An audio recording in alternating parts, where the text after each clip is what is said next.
So on Monday, we are going to discuss the case that established that the right to privacy was covered under the Due Process Clause of the 14th Amendment. Okay. It also gave us the rights to contraceptives. Okay. But before then, we are going to discuss what got us there. Okay. We are going to discuss a time when contraceptives were illegal in the United States of America. Yeah. Now, in actuality, contraceptives were not restricted by law in the United States of America. Okay. For the most part, things like diaphragms, contraceptive sponges, condoms, spermicides, those were used throughout the early part of the 19th century, contributing to a 50% drop in the fertility rate. Okay. Through surveys, most women viewed sex as pleasurable acts that could be done without the goal of procreation. Okay? Then along came a man backed by a society of Puritans and white middle-class women. Yeah.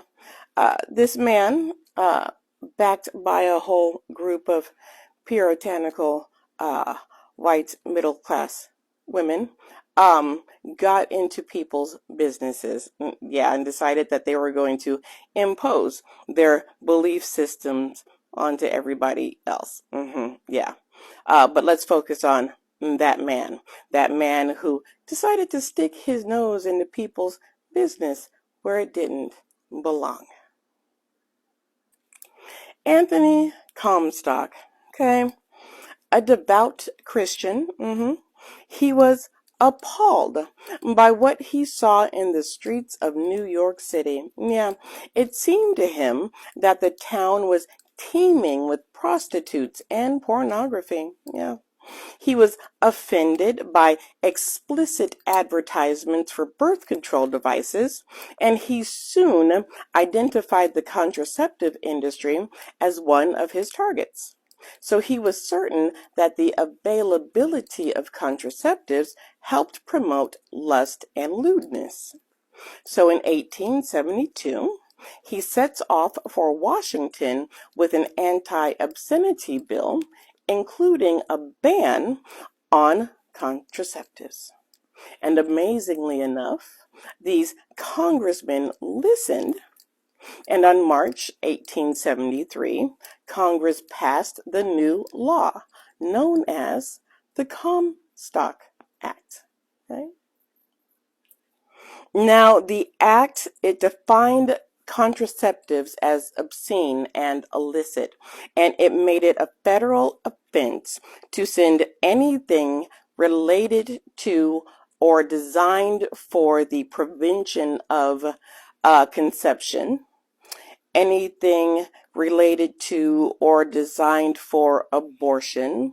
If you mailed it across state lines, if you mailed it, period, it was a federal offense. Okay.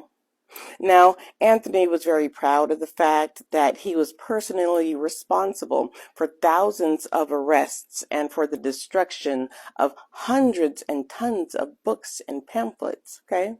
He sincerely thought that he, a grocery store clerk with absolutely no background in science or medicine, had every right to label the use of contraception as immoral behavior. He thought he had every right to impose his belief system on everyone else. Okay? Now, these federal Comstock laws would be replicated by states and would play a large role in prohibiting contraceptive use across the United States.